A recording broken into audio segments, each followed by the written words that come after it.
Hello friends, how are you? Welcome to your own channel Meedu Study. I am your friend Ashutosh from IIM Indore, and as we all know, Meedu Study is your own channel in which we discuss various management topics and subjects in a very simple manner. Friends, our today's video is from marketing, and today video we have made a topic which some of our subscribers suggested. They were asking that they want to know about pricing strategies. So today we are bringing this video number 31, pricing and pricing strategies.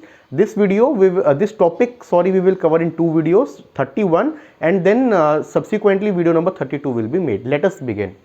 First of all, before understanding the strategies of pricing, let us understand this term price. Very simple term. We use it in our daily life. Whenever we go out in the market, we ask from the shopkeeper, what is bhaiya, what is the price of this, right? So what is that price? Amount of money charged for a product or service. So it is the amount of money which is charged for product as well as service. Let me give you example of service. You are sick, you go to a doctor will charge you some consultation charges. What is that? Price of that particular service, or the sum of the values that customer exchange for benefits of having or using the product or service. So basically, for experiencing that product or service, the value that you are exchanging, that basically is known as price. Now, before setting a price, some major considerations in setting a price, let us discuss. First of all, see these two terms, price floor and price ceiling. You are in a room. Floor means you cannot go down than that, and ceiling means higher side, you cannot go above than that. Same thing here. So price floor means no profit will be there below this price. Example is the product cost. So for example, you are making shirts. The cost of the thread, cloth, labor who is stitching and all, it comes out to be 150 rupees. So that 150 rupees is basically your price floor. If you are selling that shirt in 140, you are basically incurring loss. Then price ceiling, consumers perceptions of value. Consumers perceive that particular shirt is of like maybe say 250 rupees. That perception in the mind of customer. Whenever customer sees any product, there is some perception. That perception can be basis the brand value that you carry, basis his past experience, basis in purchase behavior, basis the recommendation from other people that he listened. So that is known as consumer's perception. So above that there is no demand. So if you are setting a price of 280, consumer will not buy because he thinks that 250 is the upper price of that. That is known as price ceiling. So somewhere between this floor and ceiling we need to set the price. Now for that there are various factors, competition and other external factors. Competitor strategy and prices. What is the competitor strategy? So same kind of clothes, same kind of shirt a competition is offering, for example, in 225. So you cannot go above the 225 also. So in that, this ceiling does not mean that you set 240 and you will sell. No, we need to see competition. Then we need to see external factor. External factor, for example, there is some foreign company which has come, there is some big company retail chain that has come which is offering a better looking shirt in a brand name at 200. So in that case you cannot go above that 200. This is external factor. External factors hamper price very much. Whenever there is financial effects, for example recession, or from last 2 years we have seen COVID. So for that, life saving and immunity related things, health related things, price skyrocketed. A simple coconut water which was for 30-40 rupees reached up to 80 rupees. Similarly, luxury items which people could not buy during that time, prices fall down. Why? Because of this particular reason. So all this market scenario of the floor, of the ceiling, as well as competition and external factors, we need to consider before setting the price. Now let us see two approaches. Main approach, value based pricing as vis-a-vis the cost based pricing. So let us start from the cost based pricing. See this flow chart. So in this, first of all, we design a good product. We make a very good product, do R&D, manufacture a product. Determine the product cost. Now you determine the various elements that are used. So basically determine what is the cost, product cost in that. Now you set price based on that cost. So in that you will add some markup and then you will set up that price. Then we convince the buyers of the product value. So you designed the product, You determine the cost, set the price basis that cost, and then you are convincing customer, see it has this things. So for example, in the same shirt example, when you go, customer will say, no, I will buy it for only 160 rupees. You will say, madam, how? See, it is so expensive cloth I have used, pure cotton is there, then there are good buttons which are there, then labor cost is there, all that. So basically convincing the customer. Now value based pricing, it is totally opposite. Access customer need and value perception. So here you perceive how much consumer is perceiving that particular product. Basis that you set a target price to match that particular customer perceived value. Determine what cost you can incur and then design the product to deliver value at that target price. So it is totally opposite. Here we were designing the product, determining the cost, then setting price and convincing customer. Here we are first assessing what customer can pay, basis that set the target price, basis that what cost we can incur, basis that we design the product. Customer value based pricing. So setting a price based on buyer's perception of value rather than seller's cost. So we are not basing it on seller's cost but on the buyer's perception of value. Value added pricing, attaching value added features and services to differentiate a company offer and charging higher prices.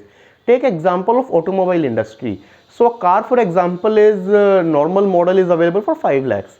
Now in that, if company is fitting CNG kit and giving, it will be at a premium price. What is that? Value added pricing. Now instead of manual, company is offering it in automatic. Company will up the prices. What is that? Value based pricing. Company is giving some more additional features. For example, 360-degree camera it is giving, some different modes of navigation it is giving. So for all that, what company will do? Company will add some particular prices. This, my dear friends, is known as value added pricing. Then is the concept known as good value pricing, offering just the right combination of quality and good service at a fair price. So we are offering a good quality as well as good service at a fair level of price. That, my dear friends, is known as good value pricing. This means the price should be fair, but there should not be any compromise on quality and all. In all earlier customer value pricing, cost based pricing, we were not that concerned about the quality.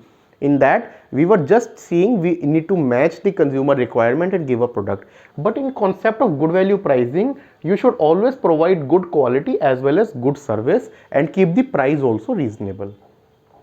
Then cost based pricing, as we discussed. So but in that I did not explain you the various costs. Now let us discuss setting price based on various costs, including the cost of producing. There will be some cost of distributing and then cost of selling, plus a fair rate of return for the effort and risk. All the effort, see, you are not into this social service or NGO work. Nah? You are there to make profit and you are also incurring so much of risk. How? If there is something, a fire occurs, what will happen? All the product will go for a toss. If for example you make and then there is a consumer trend which changes, what will happen? All that stock may go for a toss. So for all this particular return that you, risk that you are taking, return that you want and all this cost, basis that when you set, it is known as cost based pricing. Let us understand some types of cost, my dear friends. First is fixed cost. It is also known as overhead cost. Costs that do not vary with production or sales level. So this cost is not dependent on the production or sales level and is bound to occur. For example, you are into manufacturing. You have taken a land on which the factory is built. So that land rental that you are paying, that is fixed cost. You produce 1 unit, you produce 10,000 units, you have to pay that rent. Employee salary, you have to pay that. These are all example of fixed cost. Variable cost, costs that vary directly with level of production. If you produce more cost. If you produce less cost. Example, for running machine you require some fuel. So if you are running the machines more, producing more, fuel will be more, cost will be more. Electricity, more, depended upon that. Less. So this type of cost is known as, my dear friend, variable cost. Then total cost, sum of fixed and variable cost for any given level of production. So we add fixed plus variable, that cost is known as total cost. Experience curve or the learning curve, the drop in the average per unit production cost that comes with accumulated production experience. So over the time, you as well as your workers, everyone experiences, gain some experience of running that machinery, of making that product. So the time also reduces. Take example from a normal household example, for example, your mother is making chapati, she can prepare in 10 minutes for the entire family. Why? Because every day 2 times 3 times she is making that chapatis na. Now you go into the kitchen very rare, she is not well one day, that same number of chapati, for example 5 chapatis for your family, you will take instead of 10 maybe 20 minutes 30 minutes. Why? Because you are not experienced. So basis experience in production also, the cost basically comes down. So as we move from 1 lakh to 8 lakh unit, this cost per unit which was 10 come down to some particular 6. This is known as experience curve or the learning curve. Cost plus pricing, this is also known as markup pricing. So means adding a standard markup, that profit that you want, to the cost of the product, and hence determining the cost. Break even pricing, this is also known as target return pricing. In it, a firm sets a price that it will break even or make the target return on the cost of making and marketing a product. That is known as target return pricing. So after a particular volume, the fixed cost basically gets covered, we can say, in a way. That particular volume is known as break even volume, and that pricing to achieve that is known as break even pricing. How we attain this break even volume? It is basically fixed cost upon price minus the variable cost. Competition based pricing, so till now we were discussing about customer value, about costs, but we forgot a very important parameter which we discussed in that first slide, how factors you need to keep in mind: competition. So in this, we are setting price based on competition strategy, price, cost and market offerings. This is known as competition based pricing. So friends, this was all in today's video, in which we discussed what is price, price floor, ceiling, various factors to be considered, and basis that some pricing strategies. In next video, we will discuss some other additional considerations. If there is any suggestion, feedback, my dear friends, you can write on our mail ID, which is meedu.study@gmail.com, or you can add in the comment section. We will definitely work on it. If you are liking our content, please like, share and subscribe. Thank you. Take care.